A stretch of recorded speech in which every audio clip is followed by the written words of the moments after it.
This is Robert Stack, and you're listening to the Unbelievers podcast. There were several groups. One of the principal ones was the reptilians from the Orion complex. Without any exaggeration, it was like being on fire inside. Like rats were eating you up inside. This stuff was in my mouth. It felt like it was 500 degrees. It was unbelievably hot. My first question would be, were you a member of the Church of Satan, a card-carrying member of the Church of Satan? I don't understand.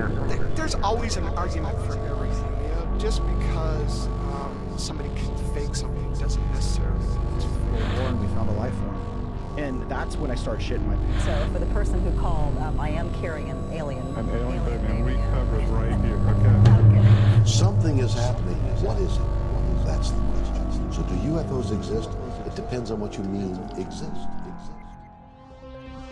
The world of unclassified cryptid creatures is as varied as it is mysterious, hailing from many different natural environments. Water cryptids like the Loch Ness Monster and Ogopogo. Sky cryptids are winged weirdies like the Ropin and Batsquatch. And of course, ground-based cryptids like Dogman or Lizardman. But what about cryptids that make their home beneath the ground? Is that really a thing? Well, it is, because tonight, the Unbelievers podcast travels to the far reaches of the globe to discuss two cases of tunneling tubular terrors that have eluded humanity for centuries. Creatures with strange abilities that seem to defy all logic and current knowledge. Are they just myth, local folklore, nets full of trash, or are there indeed things beyond our understanding? Let's find out now, because it's time for Giant Worm Monsters. Right in the program, we continue to learn to unlearn everything you know. Hello and welcome to the Unbelievers podcast. I'm Rus Ryan, and joining me as always is Drea Mora. Hello, Drea. Hello. And of course, soundboard engineer and producer, Rob Okey. Did that just come out of my ass? Wow, he came back as a caterpillar. What's up, guys? What's up? Yes, that was a caterpillar clip that I just played. Tangentially connects to what we're talking about tonight. So if you're wondering why. Good pull. Excellent. Good pull, literally pulled out or whatever that was. But yeah, it's good to be back here with you guys. Coming off of our great Sean David Morton famous frauds expose last week, which we will be voting on at the end of this, if he is in fact in the SOS Hall of Fame or not. Should be fun. But I'm glad we're getting back doing some cryptid stuff. We haven't done a ton of cryptids. It feels like there's not too many big ones that we haven't gotten to, but we're going in a different direction tonight. Worms. We're not too many big ones. Yeah, just worms. I'm surprised That's fine. Surprised you didn't say tonight we got worms, because honestly, I felt like that's where you were going. But I'm glad that I got to do it. Yeah, dude, we got worms going on tonight. This is gonna be great. I can't wait. Gross. I can wait. I can totally wait. Nah, this is going to be a good one. These aren't your regular worms, because tonight we will be talking giant worm monsters.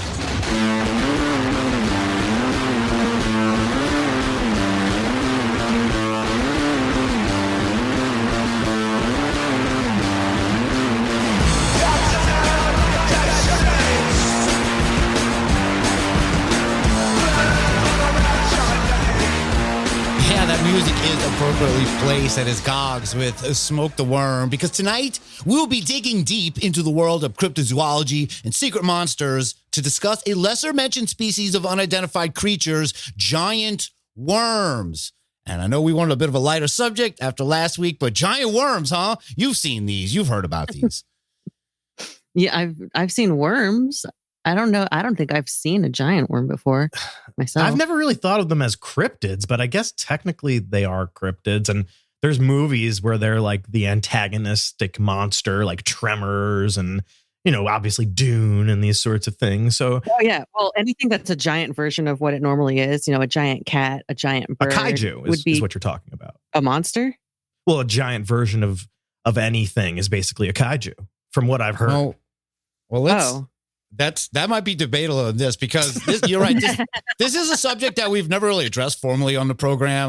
They're kind of are more of an outlier in that broader world of cryptids like Sasquatch, Mothman, Dogman, Frogman. But if you think about it, I think they would be the best at hiding. I can't even say the last time I've seen a regular worm. So they're perfect to be scripted. Yeah, you're right. They're underground. So yeah, I don't know why I didn't immediately think of Tremors. You haven't Monsters you can't- Underground. You can't think of the last time you saw a worm, Russ. Really? Think hard. Think really hard. The last time you've seen a worm. You've never been, like, when did you go fishing ever? Like without? Yeah, with that's probably worms, the or- last time I saw one. Okay, you had to go, specifically survey. Anyway, I'm saying they're great at hiding because I'm not seeing them on the daily, and they're everywhere. Oh, But you got to be okay, up okay. early. You got to be up really early. That's what I've heard. Oh wow! All right, He went there. But you did bring up some movies because they're not like big in the cryptid world, but they are pretty well represented in pop culture. Because you talked about the Tremors, they got those graboids, and Dune, Oh, yeah. and Beetlejuice too, Oh, and of course. so there may be Super. just 3 pop culture things. That's not bad though. I'm sure we are missing a few. I'm sure someone's going to tell us about some pop culture worms we're missing, but that's not our concern right now because tonight we are talking real worm monsters, and I'm not just packing one giant worm tonight. Whoa. Ew. And our first of these tubular terrors comes from the distant land of Iceland, where a creature known as Lagerflutenslurmur, Yes. or the Lagerflut worm. I love him. He's the best. I totally know how to pronounce that. He's so, I love that dude. Yo, this brings me back to when we did Icelandic folklore for last Christmas. Last Folklore, December, right. 2 Decembers ago, however long ago that was. We learned Holy so much shit. about Iceland. I feel like we're back in it again. That's right. This is a Christmas element of this. We were talking about the Lagerfluten worm. It is a lake Christmas monster worms. that is purported to live in Lagerflut, a lake by the town of Elgenstuntur. And the first sighting is generally considered to be in the 1345 Marvel, seen at Lagerflut Century Chronicle and recorded in the medieval annals of the 15th century. And the serpent at this lake has been mentioned in 16th century world maps and 17th century chronicles about it. There's an old poem about it, and it's been seen in this lake from 1749, 1750 as well. So people And can't get enough of this worm creature. this is a marvelous Lagerfluten worm that has been seen for centuries and even modern day, because the media has reported sightings into the 20th and 21st century, including a 2012 video supposedly showing the creature swimming. And let's talk about this video. I sent you guys this video. It was from 2012, and the Icelandic national broadcaster RÚV published a video that thought to show the Lagerfurt worm swimming in snow-covered icy water, and the public took interest. So much interest. And now, did you take interest in seeing this? I mean, I remember watching this video. Possibly when it came out, this is 2012. So I believe, I was like watching internet videos at that time. I would hope. I can't even remember 2012. It's only 9 years ago, or what? 12 years ago now. Jesus, I don't even know. I have no clue where we are or what time it is. But I do remember watching this video, and I remember us watching it together years later on a stream as part of one of our Unbelievers streams. Yeah, I thought we did. And it's a very debatable video because the creature doesn't move very lively. It doesn't have a lot of emotion in the way that it moves down this river. It almost, like the way that like a alligator can like kind of sit so still that you almost can't even tell they're there until all of a sudden they move and then they're deadly and then you're fucked. It kind of has that sort of a vibe where it's just rolling down this river real slowly. Yeah, but it's snaking down. Rolling down the river. It's peeking But out a think little about too. it this way, too. So in places where there's crocodiles and alligators, the water is probably a hell of a lot warmer than like Iceland. And this is like, reptiles and shit, they slow down in the cold. This is true. Most things slow down in the cold. What do worms do in the cold? Die? I don't know. Exactly. That's what makes this one like special and like, wow, look how big it is. Because look how many things don't die in the cold. Whales, some fish, eel, which are kind of worm-like Eel. in their own way, right? Yeah, they're snaky. Yeah, Snaky fellows. Yeah. And look, a lot of people take interest in this, so much so that it was investigated by Finland-based researcher Milsa McCune, but it was also investigated by basic cable paranormal show Fact or Faked, who pitched the idea of covering this because, how they do that intro in the beginning where they're all in the bullpen and they got to pitch the cases to each other. So yeah, it's super believable. I love it's it. very believable. It's happening in real time. Well, JL, the journalist, pitches the case to Ben Hansen and the gang. Let's hear. All right, well, who wants to kick us off? Guys, I have a pretty awesome clip. It comes all the way from Iceland.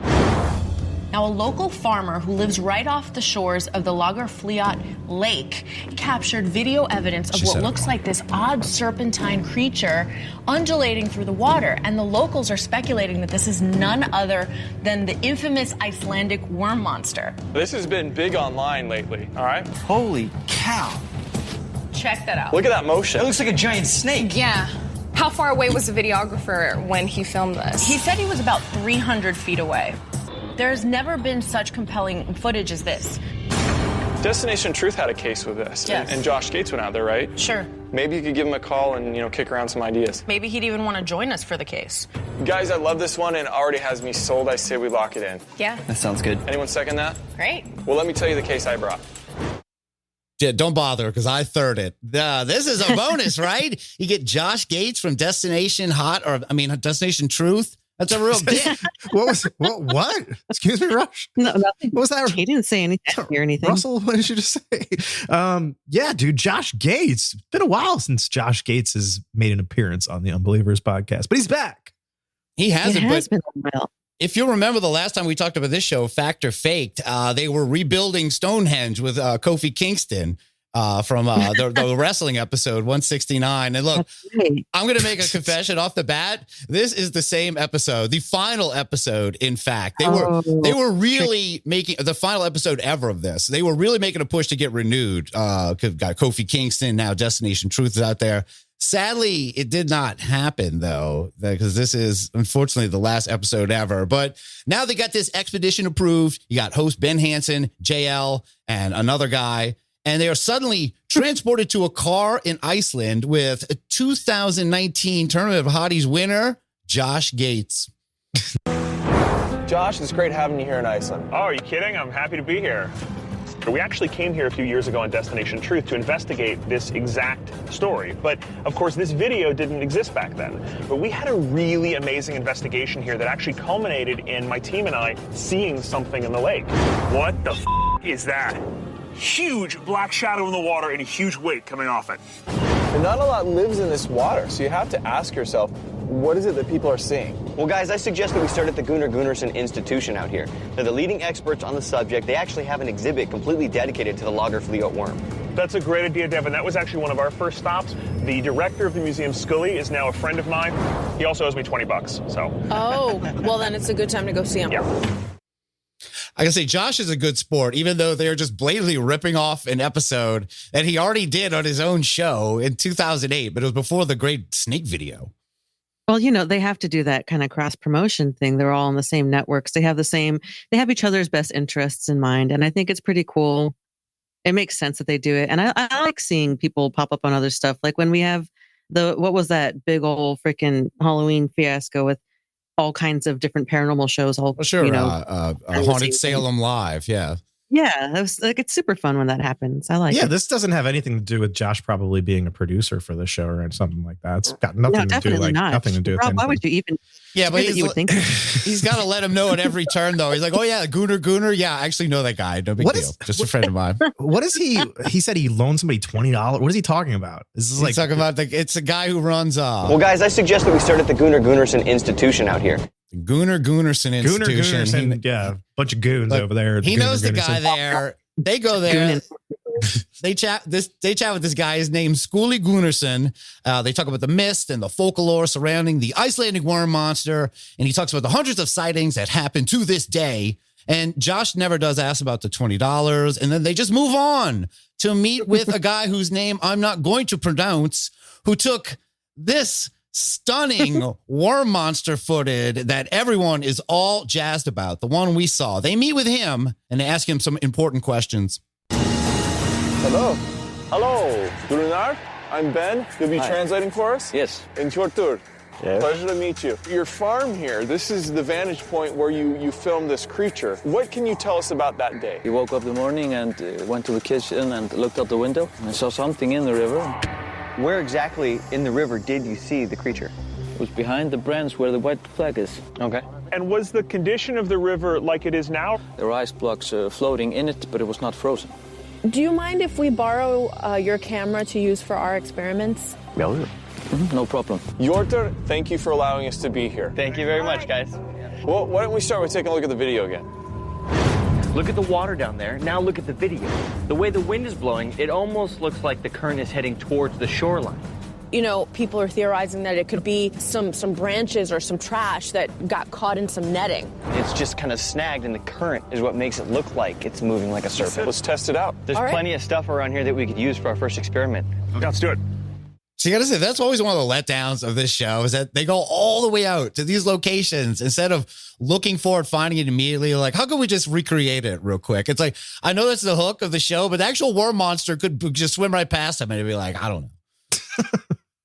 Yeah, I mean, that's true. I don't know. That's how they got them to join the show. It was like, look, you're going to get to travel. Well, oh yeah, it's a proper investigation. You need to go there. You need to be in the element. You need to same environment. You need to look into the witness's eyes, and you need to hear their story first person. You know, this is not something that you can do over Zoom. Oh yeah. They had to look this guy right.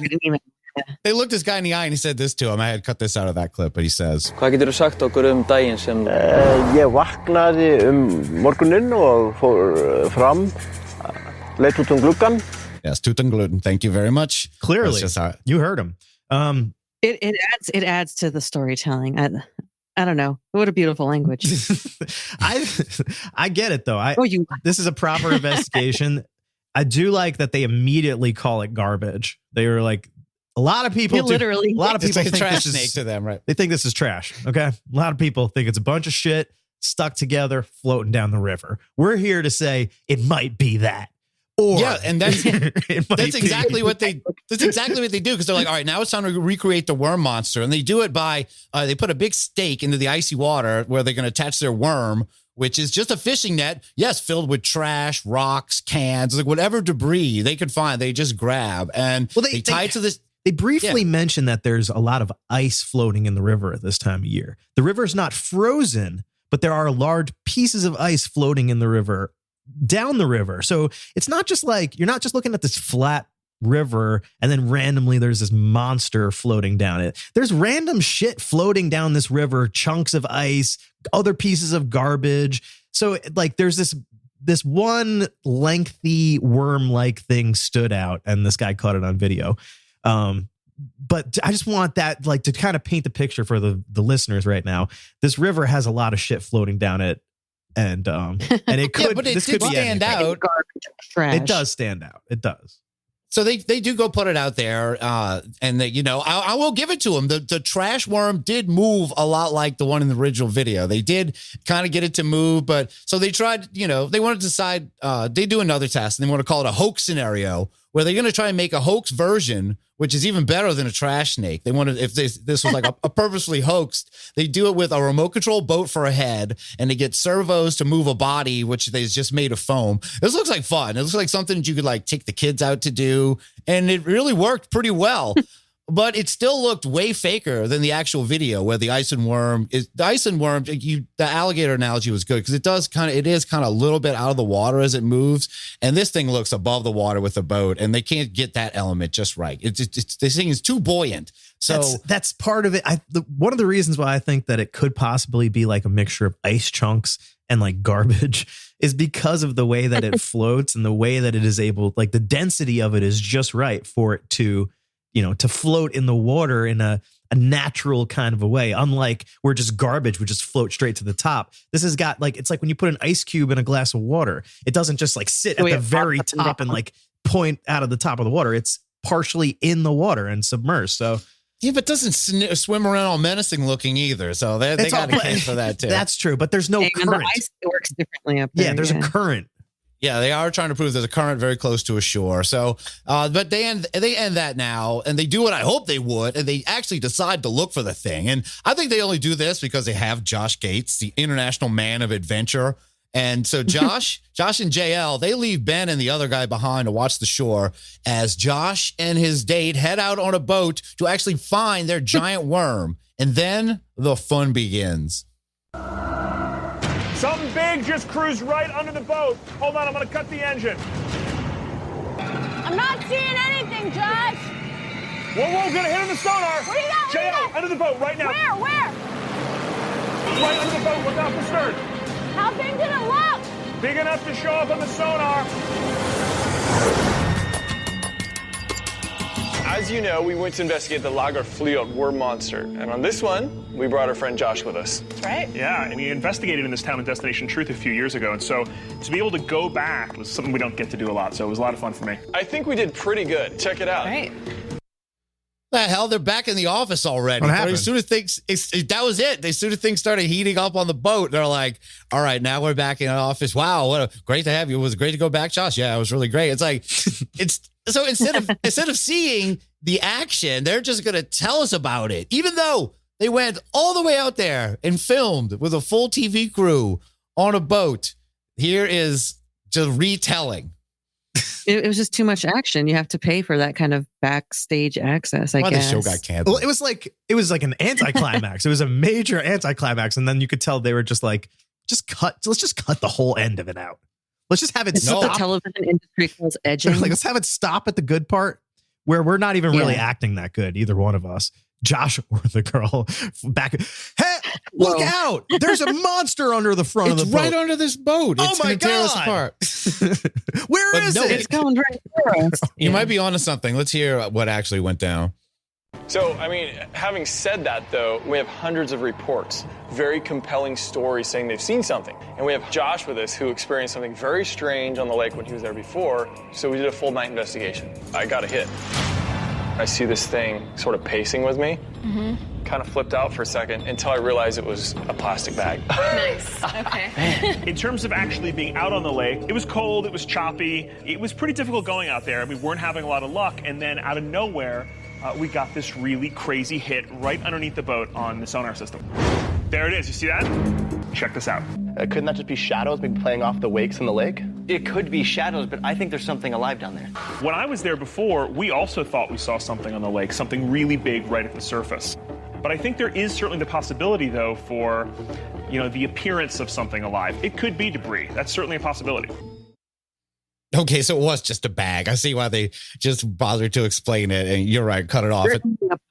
Yeah, possibility. It's a possibility. In my mind right now, it's just over. Do you ever feel like a plastic bag, like a plastic bag, like a plastic bag, like just over and over and over again, like that meme. Yeah, this is terrible, dude. What other cryptids are just plastic bags? They're just plastic bags. This is just terrible. a couple. Yeah, just a couple. This being a notable example. So now we're gonna get the wrap up and the final decision, because remember they actually have to decide. That's the whole point of the show, right? Icelandic worm monster, the Lagerfluot worm, fact or faked? Rob, are you asking me? Yeah, right before lock in your answer. What factor? What about it? Is it real? Like, is it a real fact or cryptid? fake? That's all. Is they it care fact about. Or faked? I don't think they faked anything. I think it's a fact that this happened. Drea, Lagerfluot. Yeah, that's the exact line of reasoning I was going to go with. It. Nobody faked it. It's a fact that it's trash. Probably, it factually happened. It's a fact. It's a fact. All right, let's find out from the real experts. The Lagerfluot worm monster, fact or faked? In terms of the creature itself, there is still a big question mark hanging over this for me. There's something down there. I think that this video footage, misidentified, faked. Is there something living in the lake? Fact. As far as the legend, I'm on the fence about that one. No, I think you guys showed with your debris experiment and with the bag that almost attacked you. Honestly, the video we're looking at is probably just misidentified. Sounds like you guys had an eventful investigation. Great job. Now I want to hear about what it was like trying to rebuild Stonehenge. Okay, go back to episode 169 for answers to that. So none of them gave a definitive answer. No, it's like, oh, okay, no to video, yes to worm. Is that the consensus? Yeah, they don't even know. Sounds eventful. Good job. Great job, guys. They don't even know how to answer the question. Is it fact or is it fiction? They're just like, it's misinformation. It's it's confusion is really what it is. Yeah, I don't know. It's option C. Yeah. Yeah, well, despite that wishy-washy fact or fake decision, in 2012, an Icelandic panel voted by a 7-6 margin to authenticate the video as genuine, awarding money to the filmmaker. And this received criticism as an attempt to attract visitors of crypto tourism. So they're getting accused of, I don't know, Hodag syndrome. What do you call it? when you want your town being taken over by a cryptid. This has become some crypto tourism being accused here. And in August of 2014, an Icelandic Truth Commission reported that members were divided about the video, but saw no reason to doubt the existence of the creatures, much like the fact or faked cast. So that is it. That's all we have on the Lagerfoot worm. Let's move on, though, from the icy waters of Iceland to the scorching heat of the desert as we talk about one of the most well-known and terrifying worm monsters, the Mongolian death worm, hailing from the Gobi Desert between southern Mongolia and northwest China and having its own listing in the Cryptid Wiki. So you know this thing means business. And that tells us that the Mongolian death worm's native name, Ogyo means intestine worm due to its red blood-like color and size, which is the size of an intestine. It has been described by many to be from 2 to 7 feet long, have the ability to spit out a corrosive yellow saliva, and to generate blasts of electricity. However, this latter power is thought to be of folklore by the nomads of the Gobi. This is a kaiju. This is a kaiju.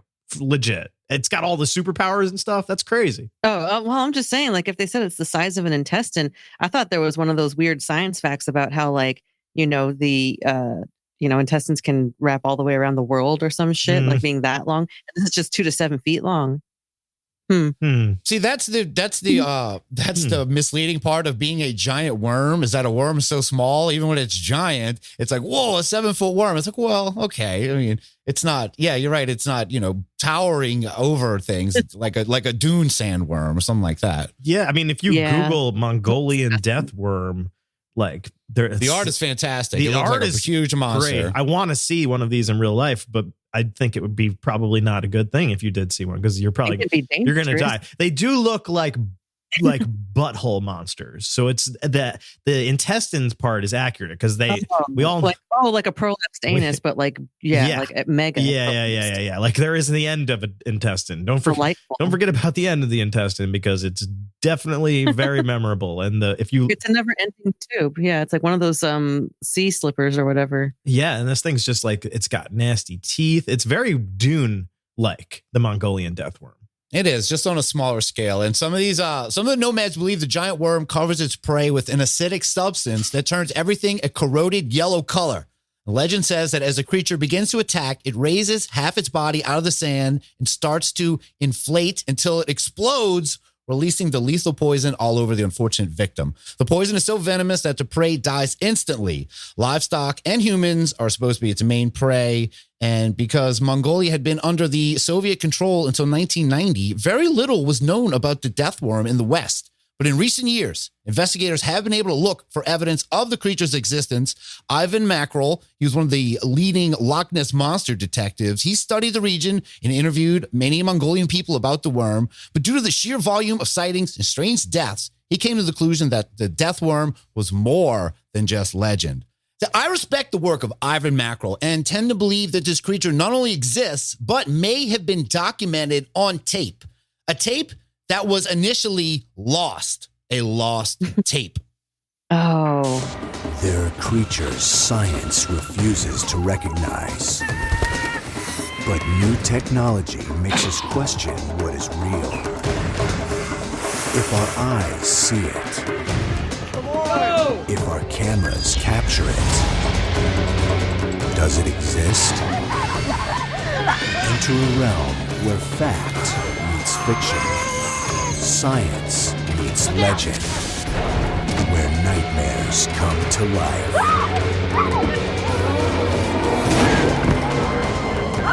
Do you believe? Lost Tapes. Death Worm. Yeah, see, I love when science meets legend, but not when nightmares come to life. So I am torn on this. Sorry. I love the super dramatic intro of Lost Tapes, a show that we have not touched on in quite a while. Yeah, no, I'm super happy because every time a lost tape is found, Russ gets his wings. And I think it's great when nightmares come to life, personally. We lost touch with the Lost Tapes, but we're back. And there's probably so much great stuff out there in the Lost Tapes catalog that we haven't, gotten a chance to really dig into. So I'm excited for more Lost Tape stuff. We'll never know because they're lost right now. And it's another show gone before its time. It's like there's probably so many more lost tapes out there we'll never get to see. But thankfully we have this. And this show wastes no time setting up the narrative. We get to jump cut to a shot of what looks like an ATV four-wheeler race broadcast.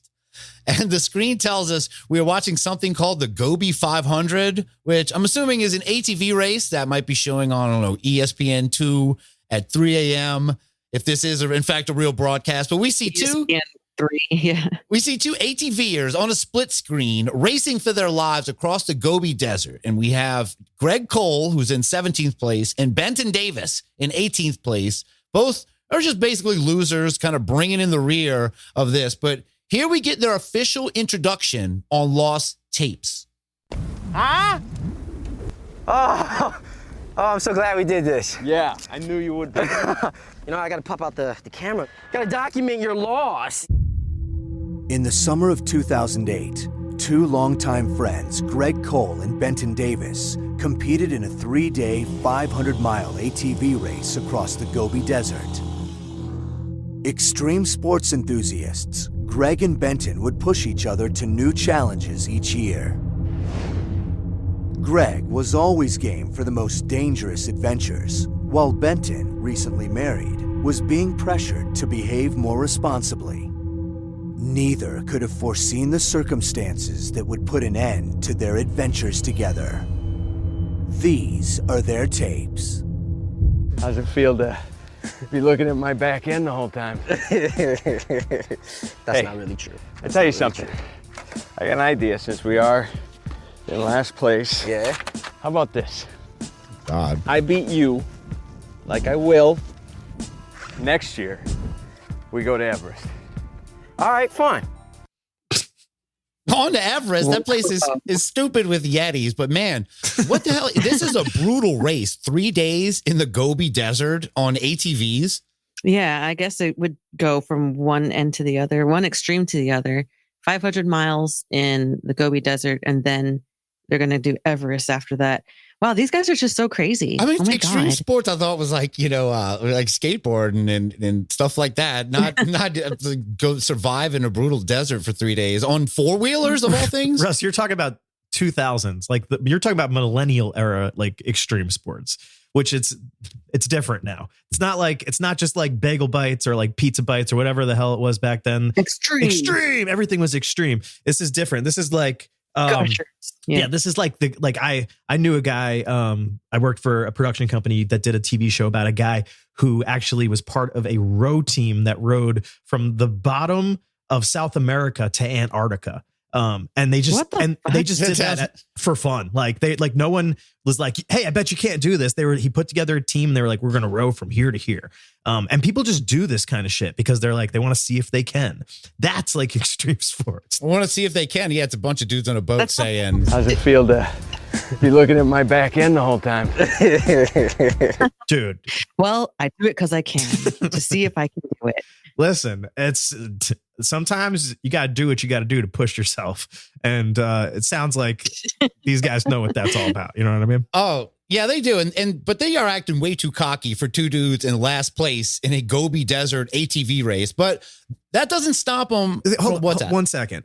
How do we know they're losing? I'm also remembering what the Lost Tapes is now that we're listening to this, because I remember the acting style and the direction, because you could tell whoever directs and produces this show, they let the actors do whatever the fuck they want. Yeah, Robert, how dare you? They just give them How a dare script you? and they just are like, fucking have fun with this. It's a lost tape. But this is real live lost footage. This may possibly, I have a feeling, most of the stuff on Lost Tapes, if not all of it, is complete and utter allegedly. horseshit. Hold on, allegedly. And I'll answer your question. Not even. I'll answer your question, Drea. Drea, about their place in this. In the beginning, they show that they are in 17th and 18th place in the beginning. Out because of how many though? I think of 18. I don't think that made it of 1,000. There's 1,000 ATVers out there doing this. They're doing great. They're doing terrific. What was the name of this race? The Gobi 500. The Gobi anyway, 500. don't fact check it right now. So they're it's Mario they're Kart. in this It's fine. race. It doesn't stop, even though they're not doing great. It doesn't stop them from placing a sizable wager on this event. And if you win, which you won't, you name it. I want a second honeymoon. You and your Me wife? and Lisa. Yes, me and Lisa, sponsored by you. How about that? Agreed, because it isn't going to happen, Lisa. And by the way, I want you to look at your husband. No scratches, baby, no scratches. He's going to come home in one I'm piece. safe. I promise. I want you to know I'm really safe, okay? Yeah, keep selling yourself that. You know, this tape was lost for a reason, so anything goes at this point with these guys. Poor Lisa. She's married to a loser. They're gonna run out of gas, and the worm's gonna kill them. Is this what really? Is that where we're heading towards? Something like that? But hold on, there has to be some kind of gas that I don't think you can go. Gas. They know what they're doing. Yeah, there's got to be gas. They get lost. They took a wrong turn at Albuquerque. I don't know what's going on here. Albuquerque. Well, Rob, where do you think the Gobi Desert is? It's a Bugs Bunny joke. I'm sorry. Oh, so I'm an idiot. Who also travels underground. All right, he brings it back. So you're an adult. It's okay. No, I feel like a failure. Oh God, I'm never gonna live this down. It's okay. It's okay. We're all just worms. It's okay. I'll give you some. Like this show does, I'm going to give you some fun facts about the Gobi Desert that they give us as they kill time. It is the 5th largest desert in the world, spanning 500,000 square miles. It is one of the most inhospitable places on Earth. And it has one of the most extreme climates, with temperatures ranging from 120 Fahrenheit to below freezing.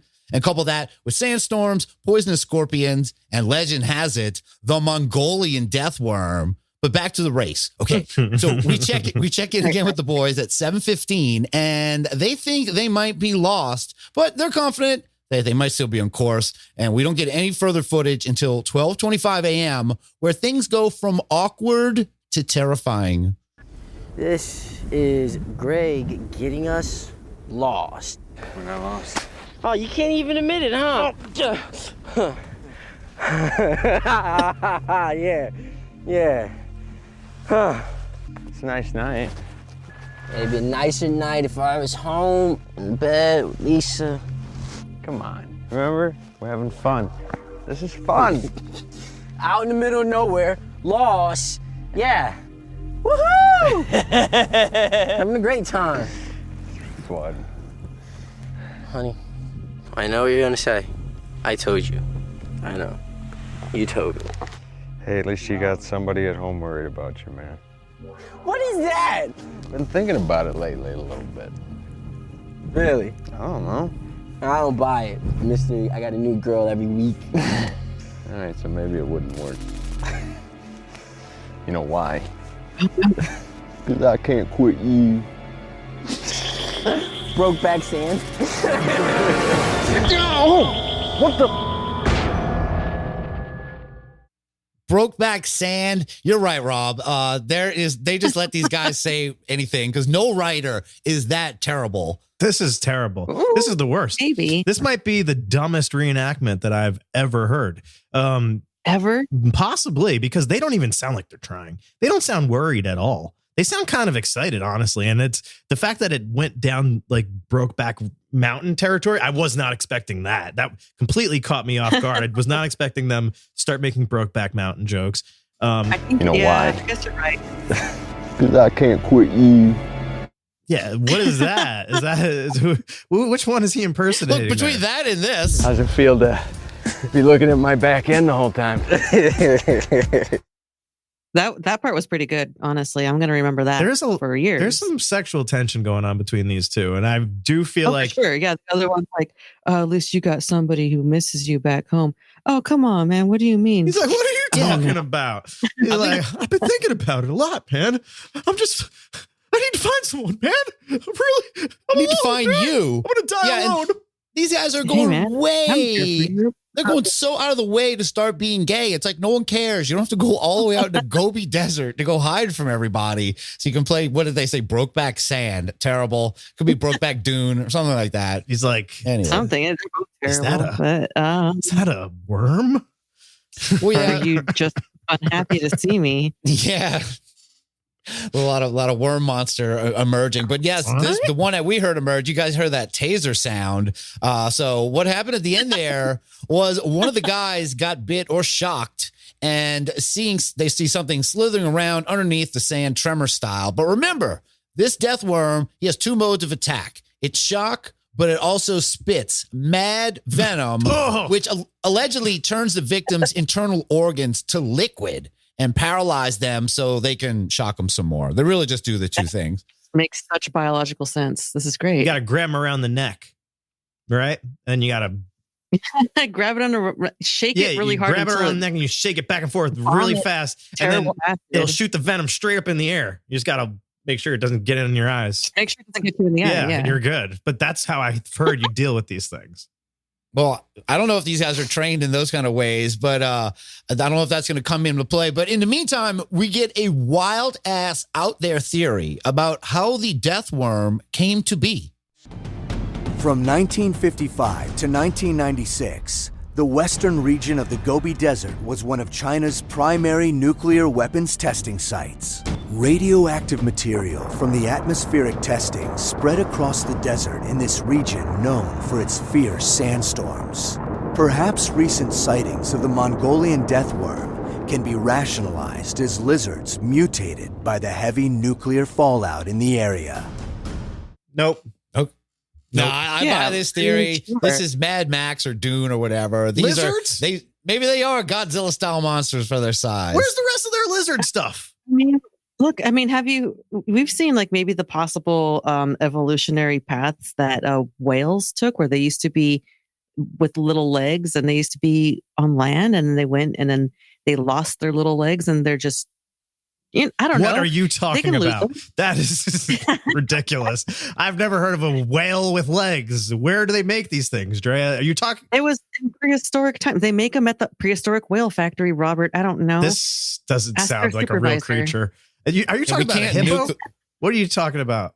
That's exactly what I'm talking Dinosaur? about. Yeah.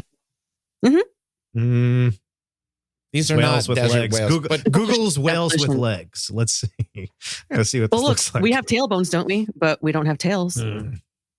All right, she's got you there, huh? Yeah. I'm looking at it right now. She's not lying. When whales walked on four legs, this thing is terrifying. It's like it looks like a giant rat dog creature.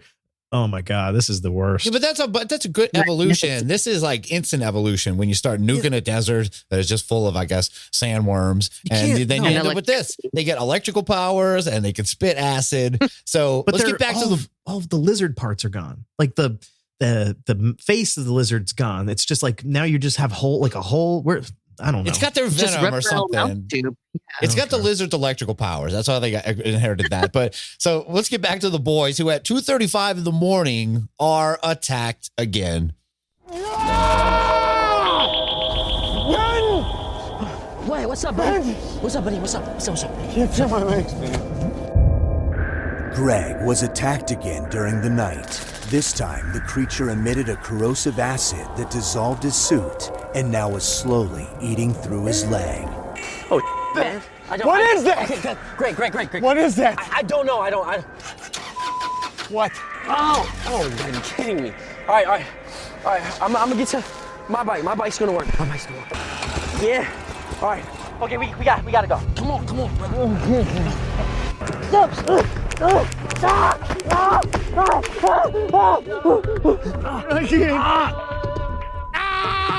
I'm sorry. Come on, I gotta get you on the bike. Come on. All right, just stay like that. Do it. All right. Come on. Let's get out of here. Wow.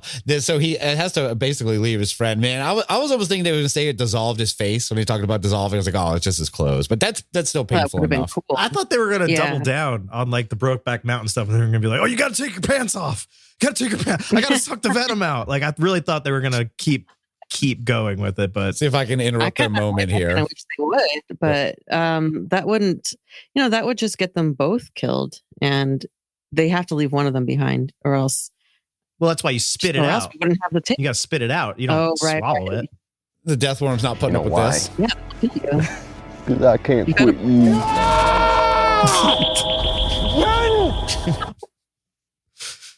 That sound effect. It's so beautiful. I like that new one, yeah. What the fuck even is that? Is the alarm system going off? It is the sound like of War of the Worlds and a taser going off. There's a lot of weird sound effects going on with these things, but that's what Mongolian deathworms are up to. And this escape, though, is short-lived because being a real tape, he does run out of gas. And now our heroes are left with a real Sophie's choice. So we got Greg is injured and he can't walk away, but Benton can. And the found footage drama here is top notch. Oh my God, what is that? What is that? Oh my God, it was the same thing that got you, man. It looked like a big worm. Yellow slime all over the... Oh, it's all over the engine, man. It's all over the engine. Okay, I'm just gonna stay here. Oh, man, you gotta go. I'm just gonna stay here. You have to go. Look, I can't walk, and you better go now while it's still dark out, while it's cool before the sun comes up. Take the camera so you have the light. Man, you have to go. I'll be back. In Mount Everest. Benton. I'm sorry, man. And I'm sorry for Lisa, too. I'll go get help. I'll be right back. With Greg immobile, Benton understood that the only option was to leave his friend and somehow find help. Yes, and he totally will be back. He promises no more. That's not going to happen again. He promised him, man. Mount Everest. Well, I'll be back. Mount Everest. He'll be We'll fine. be punching Yetis in no time. We'll get off. We can beat this. So He'll be fine. just go do what you got to do. He'll be all right. Just as long as he just focuses on that sweet behind, then he'll get through anything. How's it feel to be looking at my back end the whole time? he said that right as he ran away from him and left him forever. But so now we jump to 4:05 a.m. Yeah, that laugh is real creepy at the end there. I could have isolated that too. So at 4:05 a.m., Benton is running aimlessly through the desert, but he is still confident that he will escape and find help. But instead, this happens. I know I can get out of this. I know I can. I know. I'm gonna get home. I know I am. I can. No, come on, no! No! No! Greg? Greg? Greg! I don't know where I'm at. Greg! Anybody! Somebody! Please! Help me!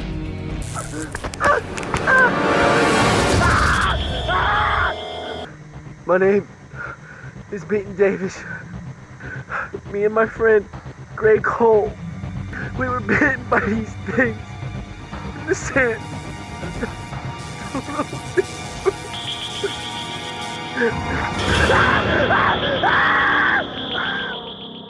Whoa. Well, that was kind of dark. Lost Tapes is usually such an uplifting program, right? Is it? I mean, typically. Or is that weird or what? No, like they always have remember the other one, the same thing happened. They got hurt and then their friends left them with like a broken leg, and the other thing that remember it was in the middle of the woods. I forget what it was. Yeah, that was a winged weirdie. It was a winged weirdie. Son of a bitch. Yeah, I can't believe this is literally what the show is. This is just bad friends leaving hurt friends. And they always pay for it also. That's a really good name for a show, actually. Bad friends leaving hurt friends. But no, I mean, wasn't it a Lost Tapes one where they had the lake? It was another lake monster. So it was a lake one where they were all like skinny dipping or something. And the lake monster got one of them. Like girl party. And then, oh no, Shannon and Ashley. I don't remember their names, but they didn't leave them. They were like, they told them not to go out there. So not always. Sometimes it's just stupid friends getting hurt. Sad stories, yes. Yeah. Always great sound clips from all of us. So, so A+. Now we got to remember, a lot of this goes down to this race that's going on. There's terrible security. So they wrap this up by checking back into the race, still being covered by some unnamed sports channel. And we hear from a man named Ken Jackson, who won the race. He is currently running first place in the Gobi 500. And he actually addresses on sports TV the status of his fellow racers. Ken, big win today. Feels good.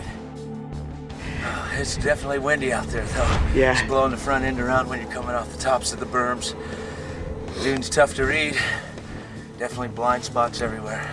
All in all, pretty good. I'm sure you've heard about the two riders that have yet to be found. Any thoughts about that? The heart goes out to them, but, it's part of the game. We all know the dangers. Possibly they'll find them.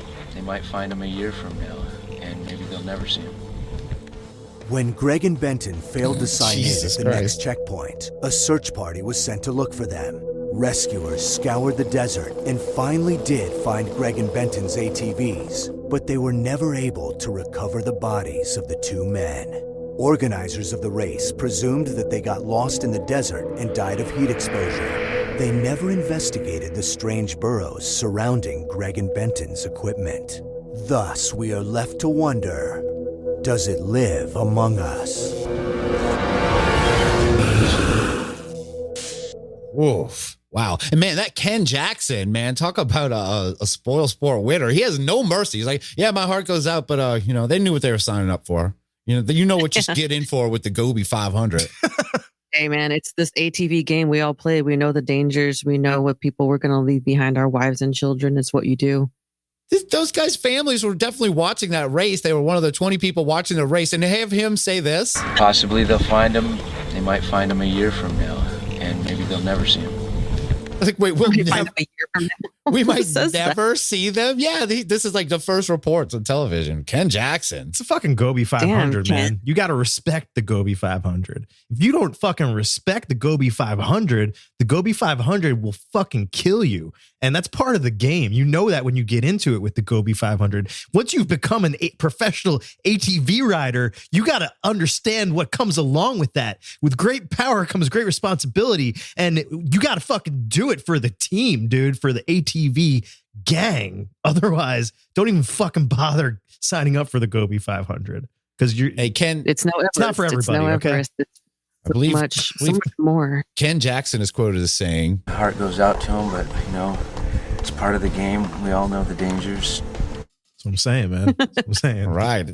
And that is the final word on the Gobi 500 and the Mongolian death worm. This was one of the bigger forays into pop culture, getting on lost tapes. Of course, they were also the inspiration for the graboids from Tremor. Those were based on the legend of the death worm. And in 2010, there was a sci-fi original movie, Mongolian Death Worm, where the worms are seen as gigantic slug-like creatures with extendable jaws, and they're able to climb walls.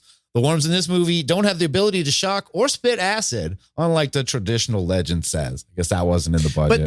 But there's no physical evidence, truly physical evidence of a Mongolian death worm anywhere right now.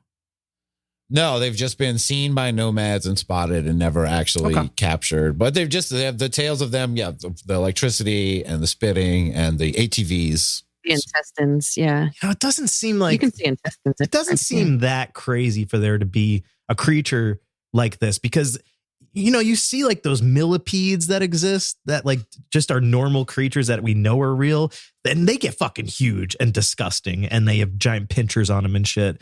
And if those things are out there, those don't need to exist, but they do. Yeah, they don't need to exist, but they do. And if they're out there in the desert, the sand is so deep. There's so much of it. There's so much desert out there.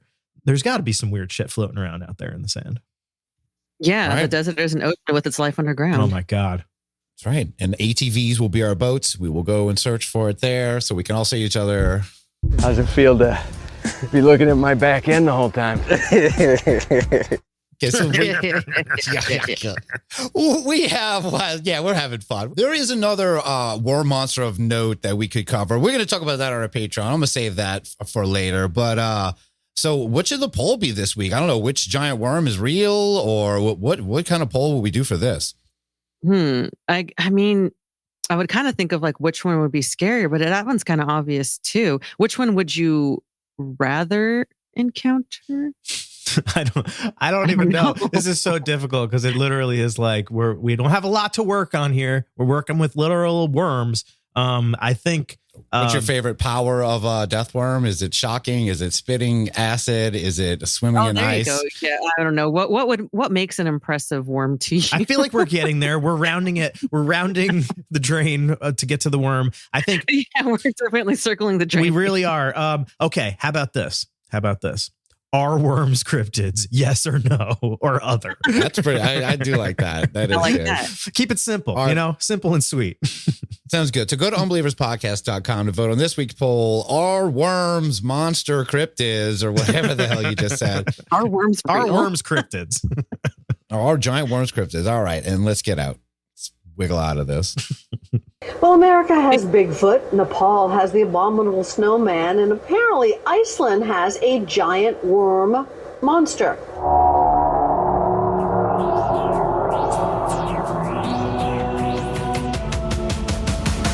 Icelandic worm monster. Icelandic worm monster. Born in ancient times. Did you cut the telephone lines? Icelandic worm monster. Icelandic worm monster. 19 miles long. Can you hear my song? Oh yeah. When I first saw you, I knew you were no ordinary worm monster. Oh yeah. Are you a dragon? I know you faded. Good thing the poll wasn't what's the best worm monster song, because we know that would definitely take it. Rob shaking his head no. Great. He's saying yes. He loves it. Rob is pumping his fist. He was dancing. Is that what- I saw them. You see that twinkle in his eyes. Is that what Eurovision is? Is that when they say you talk about Eurovision? Is that what they do? Is that the kind of music they listen to? Oh, they said you're a vision. Oh, yeah. So that was fine. That wasn't bad. It reminded me We'll of, hear more of it at some point. I'll play it later. Maybe on a stream we'll play it, because it does, the final verse, he does address it as the Lagerflirt worm. And so we get a few bars about Lagerflirt, which is great. Always fun to get in the... Great. There wasn't any. There was some good Mongolian deathworm songs, but they just didn't really fit. Most of them were instrumental songs for a video game. There was some kind of tablet game about Mongolian deathworms that people seem to love. You know what I was just thinking about for some reason? The perfect enemy for a giant Mongolian deathworm actually is a whale with legs. Because think about it, whales love worms. That's true. You know, they're like a fish. Fish eat worms. So just a really big fish could probably take care of a really big worm. You know, I would guess, yeah, it would be very popular with fish and a lot of birds. I mean, I guess it depends on where they're fighting. You can't spit acid on something in water, but I guess this whale's walking around the desert anyway. Why? And there could be water worms. We don't even know about water worms. Is there such a thing? Are there worms under the ocean that live under the ground under the ocean? Oh my God, of course. What hit the the song? Icelandic worm monsters swimming underneath. Oh man. You just have to want to find them, Rob. I mean, I'm looking every day, everywhere I go. I never stop. There's worms out there. Rob needs them because so step on them, please. After this, Rob's looking at giant worms going, you know why? Because I can't quit you. I can't quit you, worms. I don't know. I love worms, man. Can't quit worms. No. You need medicine for that. Yeah, no. That's true. For life. Got them for life. Yeah, don't get too close. Really? Yeah, I know. Yeah. They shock and pain. You go. Yeah, it's just my life now. Run from my worms. And yeah, so let's move on. We got one more thing to get to. It's everyone's third favorite segment. What's that, Drea? Worm results.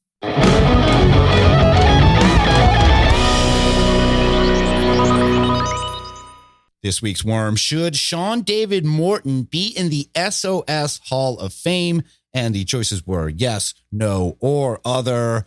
This is, I guess, a bit of a big one. We haven't put someone up to be in the SOS Hall of Fame. And it's hard to do episode about like a famous frauds episode without just having to throw them up to try to induct them, because it almost feels like being a famous fraud is like a category in its own right. You know what I mean? Like you have like it's a subsection of the hall of shit. Exactly. You know, like it's like, oh, if you take a right turn over here to the corridor of poop, and it's just different. Mm-hmm. Yes, it's like the hallway of famous frauds, and then like you get to the actual hall of fame, the shit. Oh, the fecal frauds. That's what we can call them. Yeah, it does feel like it's its own thing now, but I don't think that every famous fraud needs to be in the SOS. That's just my personal. Actually, we'll do this a little differently. I won't ask you what you think the Unbelievers said. I'll just tell you. I'll let you guys vote. I'll let you guys each have a vote in this after we read the others. But from the Unbelievers vote with 88% of the vote, yes, Sean David Morton belongs in the SOS Hall of Fame. They want blood. Really? They want blood. That is from That is from the Unbelievers, but of course there are others. Should Sean David Morton be in the SOS Hall of Fame? I use my Tibetan meditation technique to get pockets of energy to bring up my Unit 9. Signed, Morton Here's a Moo. Thank you, Morton Here's a Moo. What? That's cute. Is there a meditation sound that I should play for him? Is there something, anything in mind that you can think of? Okay. That's him getting his energy up to bring it up to Unit 9. Thank you so much, Morton. Here's a moo. Should Sean David Morton be in the SOS Hall of Fame? Putting Morton in the SOS Hall of Fame seems credible to me. I'm glad Sean David Morton is my dad. In fact, I wish I could remember that quote about coming to your house and beating you up. We really need an updated soundboard on the site, or at least a text list of them all from Blue Box UFO. Thank you, Blue Box UFO. I think you could play the correct soundboard clip he's asking for, yeah? So far, this one comes up credible to me. I know he wanted to kick your ass, though. He wants to kick your ass. He wants the proper Art Bell is going to kick your ass. I will personally come to your house and kick your ass. Yes, thank you, Blue Box UFO. And I think that is a yes vote coming in from Blue Box UFO. Yeah. Should Sean David Morton be in the SOS Hall of Fame? I'm not sure. Do you think we should clone Christ, though? Signed, Wiley Coley, Wi-Fi E. Coli, I believe is his name. Thank you. Don't you think we should clone Christ, though? Look, get off my line. Look, get off my poll results. Thank you so much, though. All right. Should Sean David Morton be in the SOS Hall of Fame? Russ, he is an SOS, but I think it goes against the spirit of the Hall of Fame. The guy's paying for the bad shit he did already. Now, my old dad, that son of a bitch should be in the hall. He dang gone done me wrong. He dang gone done me wrong. From, of course, Scared of My Dad guy, who says we're losing the thread a little, putting him in, that life is already treating him harshly enough, that we don't need to do this. We do know he died and came back to life recently. So that is going to play a factor in our voting for this, certainly. Yeah. So thank you. Very good point. Very, very good point. Thank you for bringing that a little levity. Thank you, Scared of My Dad guy. Should Sean David Morton be in the SOS Hall of Fame? All humans are frauds. The only difference between them is that some admit it. I myself deny it. Signed, Boner Yogurt. And that is that's our final one for this evening. Just a few in short here. And sweet, yes. short and sweet. It was nice, short and sweet. Most people just wanted to vote for this. They just were like, and that's fine. Yeah, that's great. They just want to Cool. see this man get sent away, basically. They just want to see him hang. Oh my God. Really but it's a little, blood and shit. Yeah. Yeah. Some people seem to be thinking that he is paying it already by, having to have gone to jail and also almost dying and then coming back. I don't know. Who do you think won this week's poll results? We'll let someone win. We had Morton Here's a Moo with I use my Tibetan meditation techniques to get pockets of energy to bring up my Unit 9. We had Wi-Fi E. coli with I'm not sure. Do you think we should clone Christ though? Get off our polls. And really good poll for a soundboard clip there, because I haven't heard that one in so long. But Boner Yogurt, man, Boner Yogurt got it this week. I think he took it. He walked away with it, in my opinion. He took it and walked away like a casual thief. He grabbed it. I didn't get to vote. Shit. He grabbed it like a worm. I like Scared of My Dad, guys, because I think it was just succinct and hilarious and true. And I agree with him. And it definitely affected the vote more than any of the other ones for sure. So congratulations, Russ. He is an SOS, but I think it goes against the spirit of the Hall of Fame. The guy's paying for the bad shit he did already. Now my old dad, that son of a bitch should be in the hall. He dang done me wrong. Congratulations, Scared of My Dad guy. You might have won this week's poll results.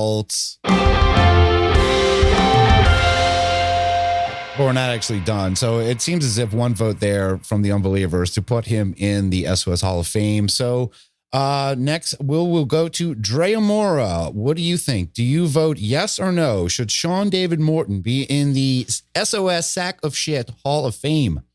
Well, I mean, already, I don't think that I don't think he needs to, because like I said, I agree with Scared of My Dad guy and other people thinking that he's already kind of paying for it. He's not digging his heels down and being like, fuck you, everybody. And he's not doing a fucking P.P. Warren kind of thing and continuing on with his nonsense. Like, he's chilled out, Yeah, like literally chilled. Like he was cold on the slab. You're like right. Practically dead. Yeah. So that's a no from Drea. How about you, Rob Okey?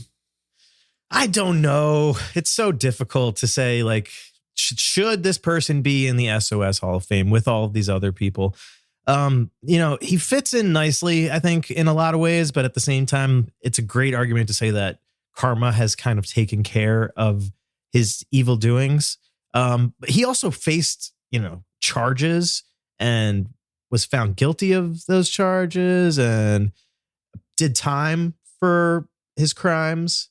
So I kind of feel like if you've done the time and you've kind of admitted to your faults, at least some of your faults, which is more than I think we could say for a lot of these other people who are in the Sack of Shit Hall of Fame. I don't think I've ever heard Joshua P. Warren admit anything, being guilty of anything. Yeah, does Zach Bagans ever act sorry? Yeah, no, I'm not saying that this guy ever acted sorry particularly, but I feel like he had to actually face the consequences of his actions more than a lot of these other people in the Sack of Shit Hall of Fame had. So I'm gonna say no.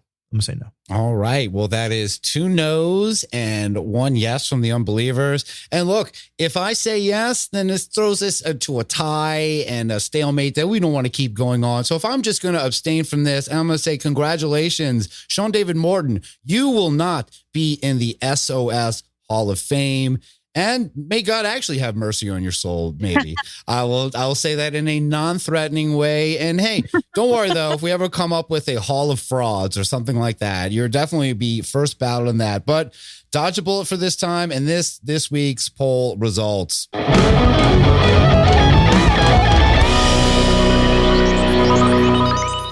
right, we come to the end of the program. Before we go, Drea, you have anything you want to say? Just thank you everybody who did sign up for the Secret Schneider gift exchange for this year. By the time you hear this, yes, everything will be wrapped up and the deadline is over, but you will be receiving the name of your giftee, the person you're going to shower with love and the spirit of Secret Schneider. And that'll be happening shortly. I will be pulling names later this week. You don't know exactly what day it is. You don't need to know. I'm throwing my head. I haven't even signed up yet this year, so I'm throwing myself back in, and I'll throw Rob in too without him knowing. It put some pressure on him. Please. So yes, please. Please do. Well, good luck to both of you, and may God have mercy on your souls. Thank you. How about you, Rob? You got anything you want to say or plug? No, man. Shout outs to Worms. That's about it. That's about it.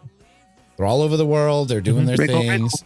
They're being scary. They're spitting things. And I just want to, I'll give a plug to my boy, Issa YZ. If you need any good podcast editing work, reach out to him or me, or just me. I'll reach out to him for you. He does great work.